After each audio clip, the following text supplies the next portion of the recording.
WWE Hall of Famer Beth Phoenix's WWE contract has expired. She is now a free agent. More details on the possibility of WrestleMania coming to London in the UK. Backstage details on the controversial chair shot that we saw inside Blood and Guts on Wednesday. TNA star Joe Hendry appears at a WWE NXT live event. More details on Buddy Matthews signing a new contract with AEW.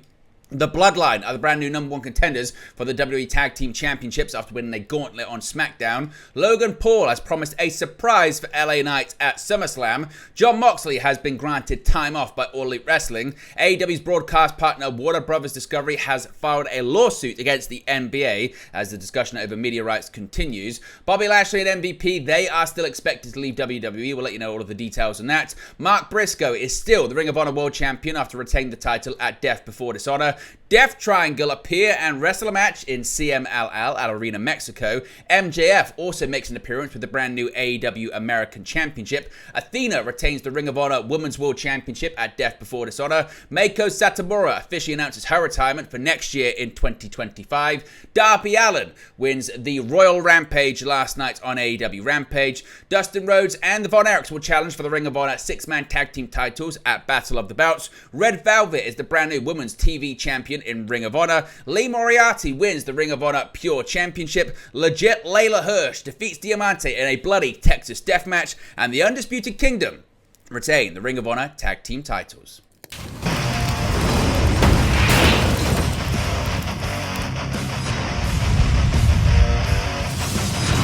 Hey guys, welcome back to Wrestling News 365. Hope everyone is doing very well as always. And as you saw that intro, we've got plenty of pro wrestling news to get into. Let's start off talking about Beth Phoenix. Yes, the news last night was that Beth Phoenix's contract with WWE has indeed expired. WWE Hall of Famer Beth Phoenix is one of the most celebrated female performers of her generation, thanks to her work for the company from the mid-2000s to the early 2010s. She was one of the few people that got fans to take women's wrestling seriously at a time when WWE put little to no emphasis on its women's division, and has appeared since sporadically for WWE since her Hall of Fame induction in 2017. However, it seems those sporadic appearances will no longer happen, as PW Insider is reporting that Phoenix's Legends contract with WWE has expired and that she is no longer with the company. Her last appearance for WWE came at the 2023 Elimination Chamber Premium Live event, where she and her husband Edge defeated the Judgment Day's Rhea Ripley and Finn Balor as part of Edge's ongoing storyline with his former stable. Before that, she wrestled occasionally at major events, as well as reuniting with longtime friend Natalya for a UK tour in 2019, and even took up the role as a colour commentator for the 2018 Mixed Match Challenge, the Mae Young Classic, and for the NXT brand between 2019 and 2021. Now, as far as what the next move is going to be, well, maybe this comes from Sean Ross Sapp of Fightful Select. As I mentioned, on July 26, PW Insider reported that Beth Phoenix is no longer under a WWE contract, and WWE sources have indeed confirmed this with Fightful Select. As I mentioned, she last wrestled teaming with Edge, Adam Copeland, back in February 2023. Now, those that Fightful have spoken to say that the 43-year-old Phoenix is in amazing condition and that she could likely compete again if she chooses to do so. The subject of her possibly appearing for AEW has been broached backstage, but Fightful say they haven't heard definitively if the two sides have had any conversations. While she couldn't use the Phoenix name, Beth is her legit first name, so she could go by Beth Copeland.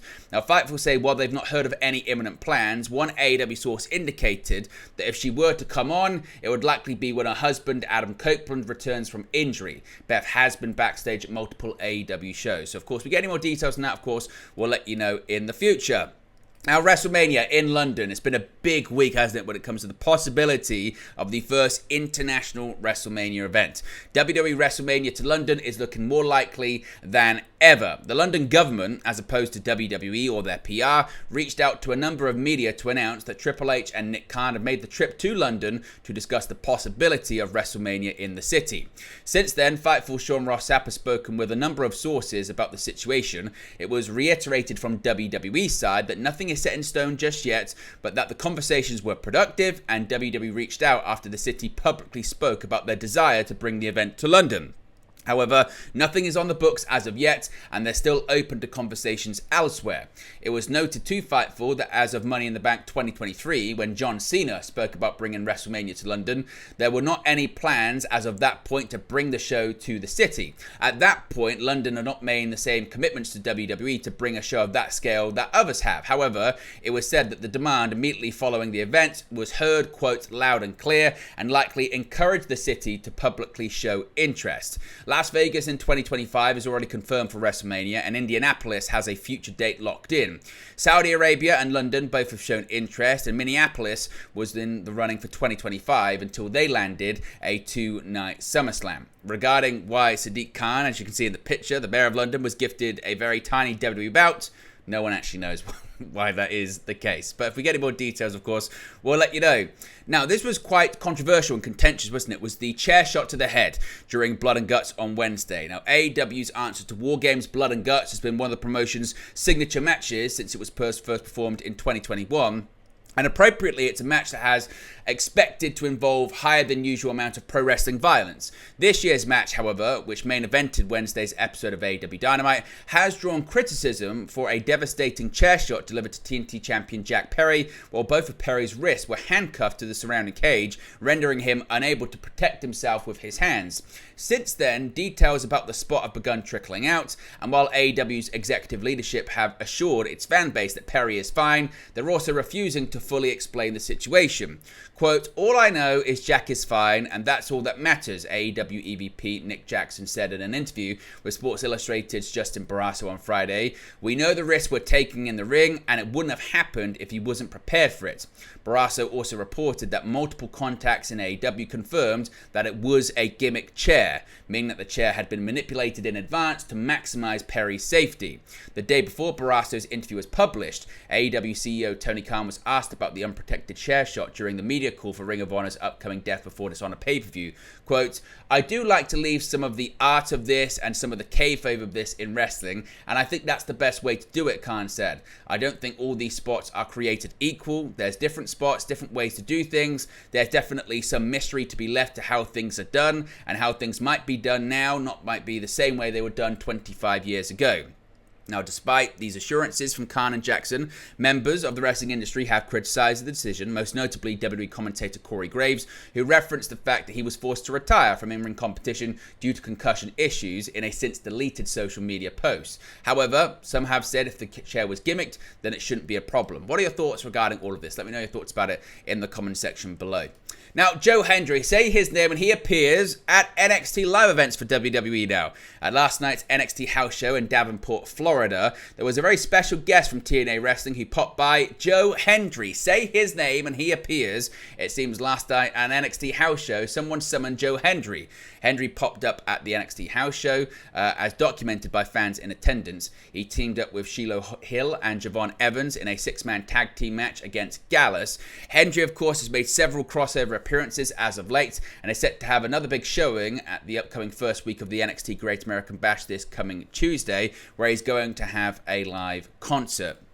Now, let's talk about Buddy Matthews and his AEW contract status. This has been a big story this week. Matthews and Malachi Black's contract status in All Elite Wrestling. Now, earlier this week, a report released stating that House of Black member Buddy Matthews had signed a new contract with AEW. Yesterday's Wrestling Observer newsletter had some additional details on the agreement, claiming that the two sides actually came together months ago. Additionally, the deal is said to be, quote, lucrative for Matthews, which undoubtedly helped the wrestler come to a decision. Dave Meltzer indicated that Matthews had previously asked for his AEW release, backing up reports from September 2022 that several AEW stars were asked to be let go but were denied by Tony Khan. Much of that speculation and conjecture surrounded the House of Black, though the group seemed to take issue with the reports, as both Matthews and Brody King strongly alluded to earlier this year. Much of the fan interest surrounding Matthews' status likely stems from the fact, of course, that he's married to WWE superstar Rhea Ripley. However, with the former WWE Cruiserweight Champion committing to AEW for at least a few more years, any potential on-screen comparing between the two will have to wait. So Matthews reportedly is locked into a new AEW contract. Now let's talk about SmackDown last night. We have brand new number one contenders for the WWE Tag Team Championships. Friday's edition of SmackDown saw 6 teams compete in an explosive gauntlet match for the opportunity to challenge DIY for the WWE Tag Team Championships. By the time the smoke cleared, Solo Sikoa's new bloodline found themselves with a championship opportunity and another chance to establish their dominance on the blue brand. Angel and Berto of Legado del Fantasma locked up with the team of Apollo Crews and Baron Corbin to start Friday's 6-team gauntlet match. The unlikely duo of Crews and Corbin stood strong against the Luchadors, and Corbin pinned Angel following an end of days. Crews and Corbin were then greeted by the Street Profits and B-Fab. That match turned into an athletic spectacle, but Crews and Corbin's overall inexperience allowed the Street Profits to secure an elimination. Fresh off the successful pinfall, Angelo Dawkins was immediately subjected to several roll-up pin attempts by Pretty Deadly's Kit Wilson. Pretty Deadly tormented the Street Profits, but the Profits managed to score another elimination after a blockbuster from the heavens. But Montez Ford's knee was hanging on by a thread as Carl Anderson and Luke Gallows of the OC stomped down the ramp. Dawkins came out in full force to support his teammates, and after interrupting a finisher attempt from the OC, Dawkins rolled up Gallows for yet another elimination. The Profits displayed great teamwork, but the Bloodline proved that blood truly is thicker than water after plenty of interference from Sikoa, Tama Tonga, and Jacob Fatu. A substitute for a Tonga lower secured the victory, a Samoan drop from Fatu onto Ford. The Bloodline are now the new number one contenders for Johnny Gargano and Tommaso Ciampa's WWE Tag Team Championships, which the duo earned on the July 5th episode of SmackDown. In a Bloodline vignette at the end of the episode, it was revealed that the title match will take place on SmackDown next Friday and not at SummerSlam. Speaking of SummerSlam, Logan Paul says he's got a few surprises up his sleeve for LA Knight. On last night's SmackDown, Logan Paul made an appearance and attacked LA Knight ahead of teasing a SummerSlam surprise. After LA Knight took on Santos Escobar in a match on Fox, he was able to pick up the victory, but he wouldn't get long to celebrate. Rather, his SummerSlam opponent Logan Paul attacked and left Knight laid out in the ring. After the assault, Byron Saxton caught up with Paul backstage, and he had some choice words for his future challenger for his title. Noting that he was Cleveland royalty, he would not be alone for SummerSlam in Cleveland, Ohio on Saturday, August 3rd. Paul said he had spoken to Mr. Cleveland and there would be a surprise homecoming for Logan Paul at SummerSlam. Paul also made mention of Knight's catchphrase, yeah, and called it stupid for exiting the scene. Remains to be seen what this surprise indeed is going to be. Now, Jon Moxley, we haven't seen him in a few weeks, and now we know why we haven't seen the former AEW World Champion. At the AEW and New Japan Forbidden Door pay-per-view on June 30, that was the last time we saw Jon Moxley. Of course, he lost the IWGP World Heavyweight Championship to Tetsuya Naito, and he hasn't been seen since. Dave Meltzer has now provided an update on Moxley in the Wrestling Observer newsletter, revealing that he has been given time off by AEW. In addition to not being booked in matches, he hasn't been backstage at television since the pay-per-view crossover either. No further details were provided as to when we can expect to see Moxley back on our screen. Of course, if we get any more details, we'll let you know in an upcoming video. Now, just what is going on between the WBD and the NBA, and how is this going to affect AEW? Well, Warner Brothers Discovery has followed up on its decree of further action by filing a lawsuit against the NBA. AEW's broadcast partner held a relationship with the Basketball League for 4 decades before agreements were met with Amazon, NBC, and ESPN to mark the end of an era. WBD maintained that it held a contractual right to match one of the offers table, choosing to do so with the Amazon deal, but the NBA rejected the new proposal. As a result, Friday saw legal proceedings filed by WBD and Turner Broadcasting against the NBA with official announcement to follow. Quote, given the NBA's unjustified rejection of our matching of a third-party offer, we have taken legal action to enforce our rights, TNT Sports announcement read. We strongly believe this is not just our contractual right, but also in the best interest of fans who want to keep watching our industry-leading NBA content with the choice and flexibility we offer them through our widely distributed WBD video-first distribution platforms, including TNT and Max. Now, in its complaint, WBD says it's bringing this action against the NBA to enforce TBS's contractual rights to distribute NBA games through the 2035-36 season. It notes that the long-held relationship between the NBA and TBS, meaning it's considered an incumbent with a right to match any third-party offer for future NBA TV rights, saying TBS had timely exercised these matching rights with their proposal on the same material terms and conditions that Amazon had offered. They allege that the agreement was breached by the NBA, deliberately refusing to honor WBD's rights, forcing them to seek judicial intervention. So if we get any more details on that, of course, we'll let you know in the future. But how do you think this one plays out? Do you think, once again, this stalls the situation when it comes to AEW and their media rights deal? Or do you think it's going to have pretty much no impact at all? Let me know your thoughts about that one as well. Bobby Lashley, MVP. What's the latest on their WWE future? Well, with 2024 being such a big year for contracts in wrestling, it was inevitable that a company like WWE wasn't going to be able to keep all of their top stars. Becky Lynch and Ricochet are already out of the door, and it looks as though both Bobby Lashley and MVP will follow in the coming weeks. It was recently reported that both men had been removed from WWE's internal roster, and they were ready to let their contracts expire to explore other opportunities, with Lashley still wanting to wrestle even if he leaves WWE. In a new update from Dave Meltzer in the Wrestling Observer newsletter, it is heavily expected that Lashley and MVP will leave the company when their contracts expire. One WWE source reportedly said that neither man was offered a new deal, while some suggested that Lashley was but decided to turn it down, thus leading to most people expecting them to leave in the immediate future. As for what they might do after WWE, it was reported by Meltzer earlier this month that there is a possibility the two men join forces with fellow free agent Shelton Benjamin to reform the Hurt Business, with AEW being the preferred destination. The disbandment of the Hurt Business is reportedly a big talking point when it comes to Lashley and MVP's departure, as they, as well as Benjamin and Cedric Alexander, were all very frustrated when the group was broken up for no good reason. Of course, WWE currently owns the Hurt Business name, meaning that the group will have to go by a new name if they were to reform, but it is confirmed that wherever he goes, Lashley will continue to use his real name. MVP, it's a little bit more unclear. WWE may own the trademark since his return. However, he did use it on the independent scene and in the likes of TNA prior to coming back to WWE, so we'll have to watch out how indeed that one does play out.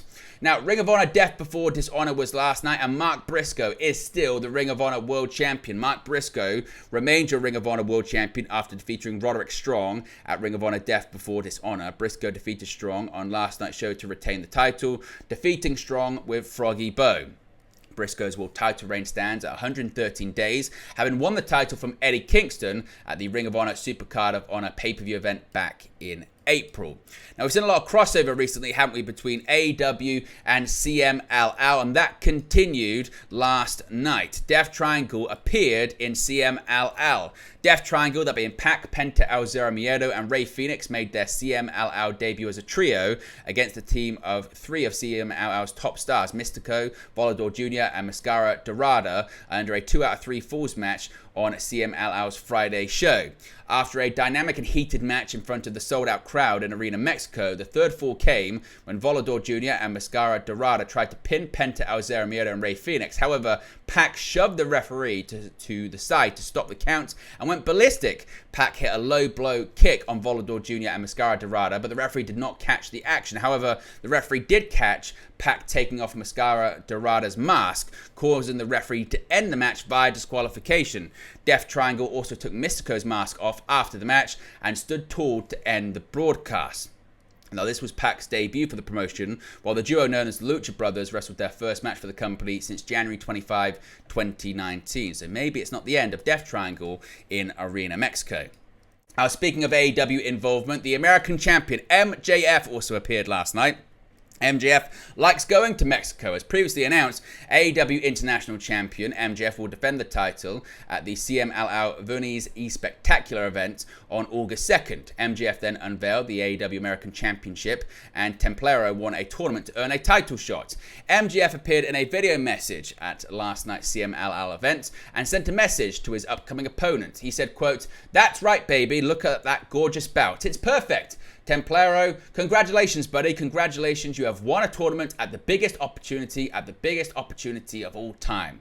That's what you've earned yourself, my friend. You have earned yourself a shot at the best title in the world, the American Championship. But more importantly, you've earned yourself a brush with greatness with the greatest wrestler on God green earth, Maxwell Jacob Friedman. Templaro, I've heard great things. I've heard you're a freak athlete. If I'm being honest, I'm sure it was all lies. I mean, let's face it. I do love, however, when I travel to Mexico, I love to have a fiesta, a Reba. It's fun, yeah?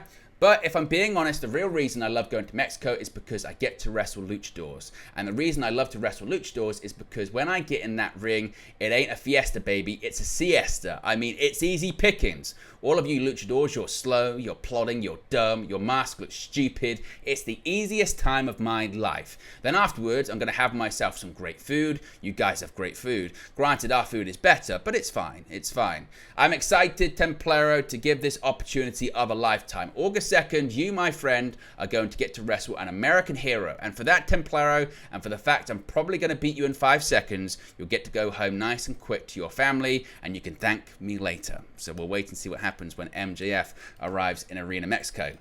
Now, going back to Ring of Honor Death Before Dishonor last night, Athena is still in her forever reign as the Ring of Honor Women's World Champion. The reign continues. Athena successfully defended her Ring of Honor Women's Championship at Ring of Honor Death Before Dishonor, defeating Queen Aminata in the co-main event. The finish saw Athena hit the O-face for the victory. Just before the finish, Billy Starks and Red Velvet brawled at ringside to distract the referee. Lexi Nair handed Athena the microphone, which she used to strike Aminata with. So seemingly, she's going to be keeping her championship. Of course, she has been the champion for 595 days. She won the title at Ring of Honor Final Battle 2022 on December 10, 2022. She has made 22 successful title defenses. Incredibly impressive reign. But we had heard about the possibility of this, but now it has been confirmed by the woman herself. Meiko Satomura is officially set to retire. She has announced her upcoming retirement. Meiko Satomura officially announced that she will retire in April 2025, which will mark the 30th anniversary of her professional debut. Her retirement bout will take place in Korakuen Hall. Now, Meiko was currently signed to WWE, said she will compete in a number of Sendai Girls matches beginning in September. She is set to face Bayley today at a WWE live event in Japan for the WWE Women's Championship. She's considered by many fans and peers to be a pioneer of women's wrestling and has competed in Stardom, WCW, Sendai Girls, New Japan Pro Wrestling, and more organizations throughout her career. She signed with WWE in 2020 and competed in NXT UK, winning the NXT UK Women's Championship during her time with the brand. Now, last night, it was the Royal Rampage on AEW Rampage on TNT, and Darby Allin was victorious, and a world title match is set for AEW Dynamite Grand Slam. The July 26th episode of AEW Rampage featured a Royal Rampage match where the winner would earn a world title shot at AEW Dynamite Grand Slam on September 25th. In the end, Darby Allin won the Royal Rampage match. He last eliminated Claudio Castagnoli to win the bout and earn a shot at the AEW World Championship event at Arthur Ashe Stadium. In the closing minutes, Hangman Adam Page ran in and attacked Jeff Jarrett, leading to his elimination. The match came down to Darby Allin, Claudio Castagnoli, and Brian Cage. Castagnoli eliminated Cage. Darby Allin and Castagnoli went back and forth. Darby then eliminated Castagnoli with a coffin drop across the ropes. Orange Cassidy, Brody King, Commander, Brian Cage, Tomohiro Ishii, The Butcher, Roderick Strong, Matt Menard, Brandon Cutler, Kyle O'Reilly, Jeff Jarrett, Matt Taven, Jay Lethal, Kip Sabian, Mike Bennett, Nick Wayne, and Leo Rush also competed in the Royal Rampage match. Darby is also set to challenge Jack Perry for the TNT Championship at AEW All In, as the bout was agreed to during the Blood and Guts match on the July 24th episode of AEW Dynamite. Of course, Darby Allin previously won the Royal Rampage back in 2023, and he went on to challenge for the TNT Championship at AEW All Out. As of this recording, Swerve Strickland is the reigning AEW World Champion. He is set to defend the title against Bryan Danielson at AEW All In. Darby Allin will presumably challenge the winner of that match at AEW Dynamite Grand Slam. Now, going back to Death Before Dishonor, Rhodes and Von Erichs teaming up and possibly winning championship gold. The Von Erichs and Dustin Rhodes will be going for gold. The Von Erichs, being Marshall Von Erich and Ross Von Erich, and Dustin Rhodes, defeated the Dark Order at Ring of Honor Death Before Dishonor to earn the right to compete for the Ring of Honor 6-man tag team titles. titles. The finish saw Dustin hit the final cut on Alex Reynolds as the Von Erichs had claws locked on Evil Uno and John Silver. After the bout, Katsuyori Shibata celebrated with the Von Erichs and Dustin. With this victory, the Von Erichs will face the Undisputed Kingdom, that being Roderick Strong, Matt Taven, and Mike Bennett for the vacant Ring of Honor 6-man tag team championships at AEW Battle of the Belts 11 on July 27. Of course, that's right after tonight's AEW Collision. And we did see quite a few title changes last night at Death Before Dishonor, beginning with the Ring of Honor Women's Television Championship. Red Velvet has got gold. Red Velvet defeated Billy Starks to win the Ring of Honor Women's TV title at Ring of Honor Death Before Dishonor. The finish saw Velvet outsmart Billy, who tried to fake another injury to catch Velvet off guard. Instead, Velvet was one step ahead of her opponent and managed to surprise Billy, knocking her off the corner and then hitting the final slice, therefore winning the bout and the championship in the process. This marks the first title reign as Ring of Honor Women's Television Champion for Velvet. Starks held the title for 113 days and made 0 successful title defenses. Speaking of title changes, Lee Moriarty is the brand new Ring of Honor Pure Championship, defeating Wheeler Yuta. At Ring of Honor Death Before Dishonor, Lee Moriarty defeated Wheeler Yuta in a hard-fought contest for the Ring of Honor Pure title. The match's deciding factor was the rules for ROH Pure title bouts. Both champion and challenger would receive a warning for using a closed fist, and both men had exhausted all of their allowed rope breaks. With both individuals' 3 rope breaks depleted, Moriarty countered a Fujiwara armbar into a pinning combination and used the ropes for extra leverage to secure the pin. After the match, Wheeler respectfully placed the championship belt around his opponent's waist before shaking his hand. This is Lee Moriarty's first championship in ROH. Wheeler Yuta was champion for 245 days. However, he spent a good 5 months of 2024 on the shelf due to concussion-related issues.